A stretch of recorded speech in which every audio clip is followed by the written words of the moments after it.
अरविंद सीमा को डाकी ऋषि अरविंद से अनुभव कले जे भारत में नारी मान से सामर्थ्य बर्तन आसीनी विदेश डाकी किंतु माता भगवती शर्मा गायत्री परिवार एकनिष्ठ साधिका भाव में नारी जागर सफरा करते काम को आगे बढ़े नारी को धर्म सहित धर्म कहले सिद्धांतनिष्ठ जीवन स्वत ही नारी जदि किए स्नेह किए खोजती माँ बाप देखु भौणी के संगे आगे देखु है पत्नी के सहित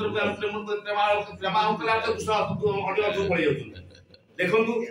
जो स्नेह जो श्रद्धा जो शांति जो सुख जो समृद्धि आदि आम अष्टलक्ष्मी कहते आज्ञा अष्टलक्ष्मी पाखे सब फूल